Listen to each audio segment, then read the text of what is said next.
Alright, we're back, ladies and gentlemen. I cleaned it up. I put a little aluminum paint on there. God knows how old that paint is, I don't know. Our bushing in here is like brand new. I'm not changing it.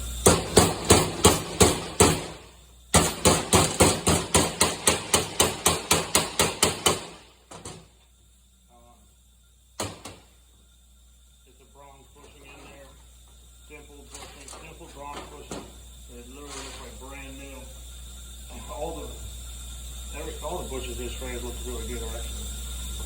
So that I've cleaned any oxidation off of here and also the case when I washed it. This goes on here. Don't silicone this, they don't leak there. Pull this back, slide this on.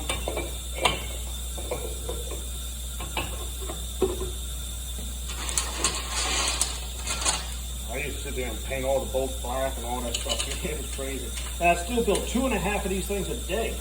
Just like this. I mean, all the way through, everything updated, clean as a can, no shortcutting, shift kitting it, everything. I used to build 2 of these, and on a good day, I would have one apart and broke down and washed up.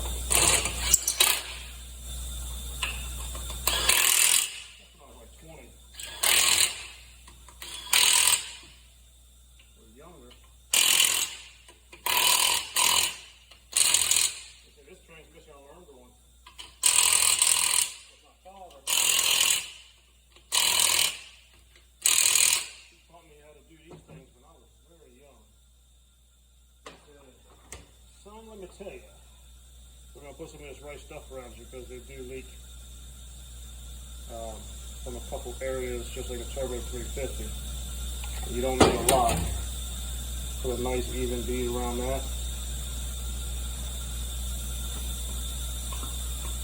What was I saying? Oh yeah, boy, let me tell you. He said they're putting these things in everything. This was back in the late 80s. He said, if you really want to, he says, if you just learn this one transmission, he says, you'll be set.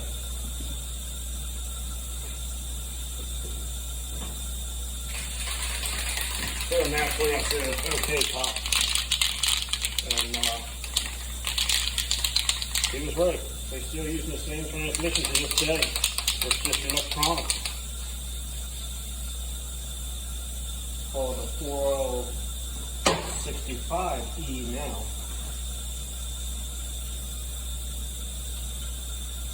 Which I mean, they say 4L70, but I don't think 4L70s actually ever came out. But all that was another model of it. It was just a performance version, and it has the 5 pinion planets and all in it. And 1 extra clutch in the 3/4. So it has 7. You got 8. And actually, for some reason, those burn up a lot on the electronics. The 7, that you're better off to go with the 6 clutch with the thicker steels. Okay, so now we're up to this, and these things leak like a sieve too, even with the seal. So we're just going to put a nice 1/8" bead right on top of the seal, nice and pretty, like all the way around. Done. Set that on there. I built a couple street rod transmissions where these guys were like, I mean, they, ow, damn it.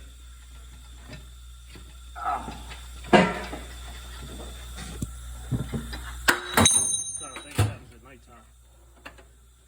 Oh, shit.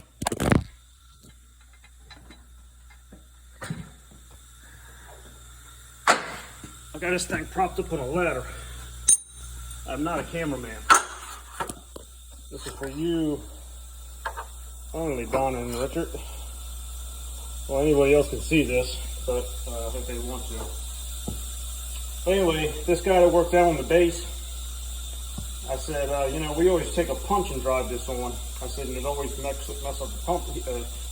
He got me a piece of plastic. He says, I could make you a tool. It sits right over the governor like this, and you just don't mess your paint up. So I still got it. He made that for me. There's a little hook thing to keep the gun from falling out. They used to use on Turbo 350s, and they used it on the earlier models of these too. If I have one, I'll stick it on there, but you don't need it. But the governors would blow out of there. They would, dude. They had them all the time. Way back in the day. All right.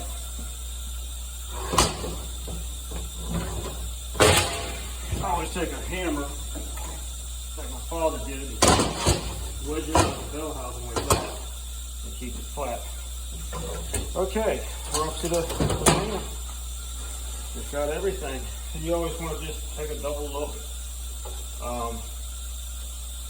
This was going over like that, but from what I remember, they always went under, so I'm going to put it under. Yeah, that looks better. Okay. Duraprene pan gasket. You do not ever use cork.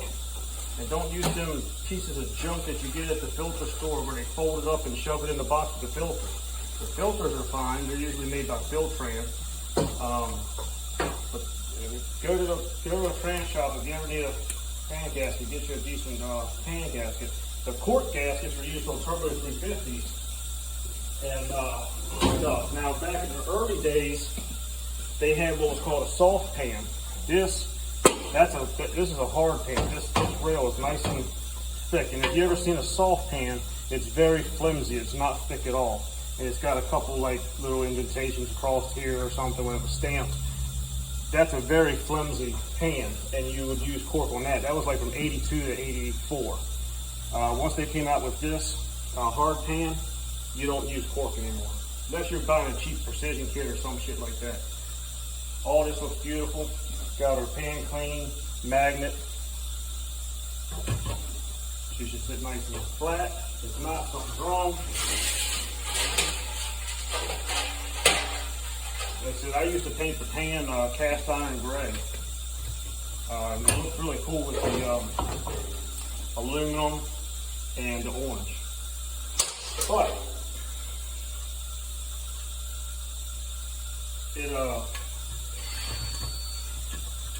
it gets scratched up, you know, sliding it around, then putting it on the jack and putting it in the truck, all this will be scratched up. I just got to where I just like a clean looking pan, especially once it's in the truck.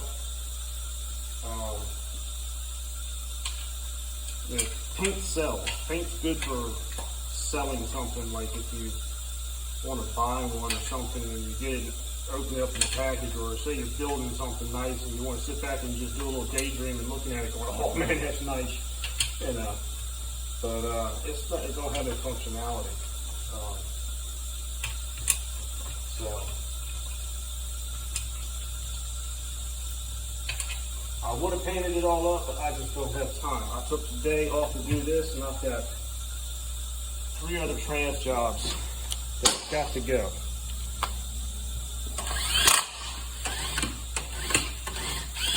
But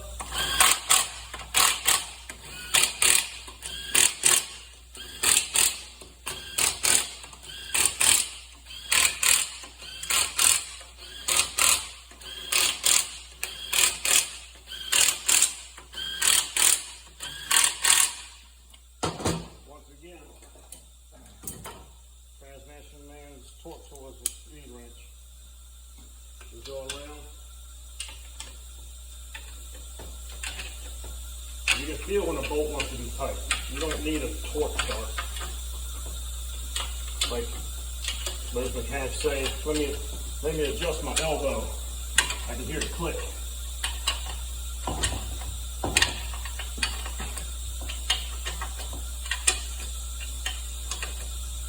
My wrist has gotten so badly, gotten so loose over the years, it hurts to do this. But okay, second time around, you should be good to go. You can go 3 times if you want to.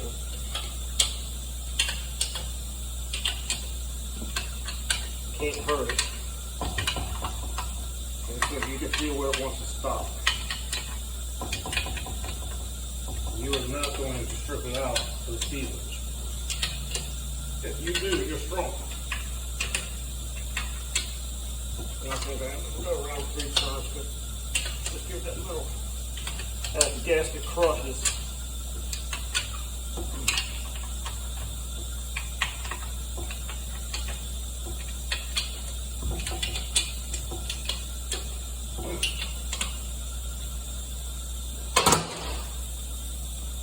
There you go, my friend. Okay. Just lay myself up here real quick.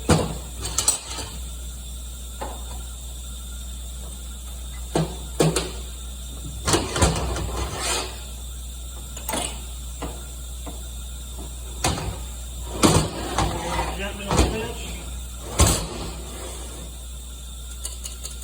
Easy free. There you go. Very nice 700R4, custom job. Now, of course, I got the dipstick and the cable here. I'll go ahead and put that on. I'll put that on for you. Other than that, she's a nice 85. In case y'all are ever wondering how to tell what year it is, there's a code right here on the passenger side front pan.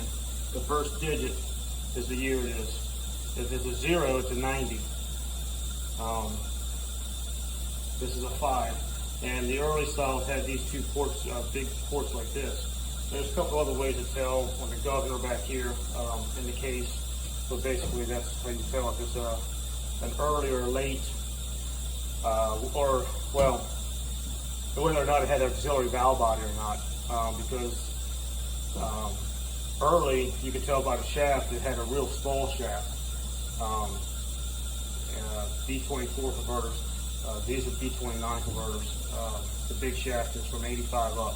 So 85 is a good early unit. 85, 86 is a good early unit. 87 is all by itself. It's a little funky, but you can use it. And then 88 to 92, 93. 93 is when they put that weird reverse check ball up in there in the valve body. They kind of changed things up because they made a universal reverse input drum. Just kind of cover a lot of years there where the electronic models were coming out. But the they also stopped putting lockup valves in the valve body, so you couldn't really hot rod those too much. And the fact that you can make the lockup come on hydraulically if you put a 3/8 check ball in the snout on this, because it's got a lockup valve in the valve body.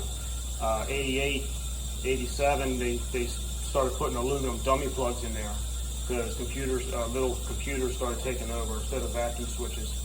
And basically, they stopped drilling the valve body for the valve, and right around late 88 to 92.